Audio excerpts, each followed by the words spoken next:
ரப்பனா ஜித்னா இல்மா. என் அன்பார்ந்த சகோதர சகோதரிகளே, நம்ம கையில் இருக்கிற இந்த ஸ்மார்ட் ஃபோன் இன்றைக்கி நமக்கு ஒரு ஸ்மார்ட்டான தடையாக மாறிப்போச்சு. இன்னும் ஒரு நிமிஷம்னு ஆரம்பித்து நம்ம செலவு பண்ணுற ஒவ்வொரு நிமிஷமும் நம்முடைய மறுமையின் சொத்துக்களை தான் நம்ம அழிச்சிட்ருக்கோம். தொழுகைக்கான பாங்கு சத்தம் கேட்குது, ஆனால் உள்ளம் என்ன சொல்லுது? இன்னும் நேரம் இருக்குல்ல, அப்புறம் பார்த்துக்கலாம். இது ஏதோ சாதாரண சோம்பேறித்தனம்னு நினைக்காதீங்க. இதுதான் ஷைத்தானுடைய மிக முக்கியமான அஸ்திரம், தள்ளி போடுதல். எந்த ஒரு காரியத்தையும் பிறகு செஞ்சுக்கலாம்னு தள்ளி போடுறது ஒரு விசுவாசியை அவன் இலக்கை அடைய விடாம தடுக்கிற மோசமான யூகம். அடுத்தது பாருங்க, ஹராமான காரியங்களை அழகாக்குறது. எல்லாரும் தானே பண்றாங்க, இதுல என்ன இருக்கு, இப்போ இருக்கிற காலத்துல இதெல்லாம் சாதாரணம் தான், இப்படியெல்லாம் நம்ம பேச தொடங்குறோம். அதாவது ஷைத்தான் ஒரு பாவத்தை ஒரு நன்மையான காரியம் போல நமக்குள்ள பிம்பமா உருவாக்கி வச்சிருக்கான்.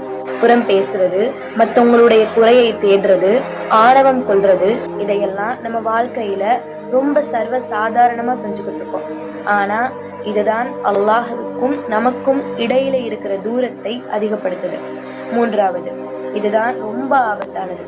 நாம ஏதோ ஒரு தப்பு பண்ணிட்டோம், உடனே ஷைத்தான் உள்ள வந்து என்ன சொல்லுவான் தெரியுமா? நீ பெரிய பாவி, உன்னையெல்லாம் அல்லாஹ் மன்னிக்கவே மாட்டான், நீ எதுக்கு தொழுக போகணும், எதுக்கு திருந்தணும்னு சொல்லுவான். இதுதான் ஷைத்தானுடைய உச்சக்கட்ட வெற்றி. ஆனா அல்லாஹ் தாலா என்ன சொல்றான்? அல் குர்ஆன்ல 39வது அத்தியாயம் 53வது வசனத்தில் அல்லாஹ் கூறுகிறான், என்னுடைய அருளை பற்றி நீங்கள் நம்பிக்கை இழந்து விடாதீர்கள்.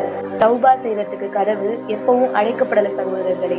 நீங்க எவ்வளவு பெரிய தப்பு செய்திருந்தாலும், எவ்வளவு தூரம் பாதை மாறி போயிருந்தாலும் சரி, அல்லாஹுவின் பக்கம் திரும்ப ஒரு நிமிஷம் போதும்.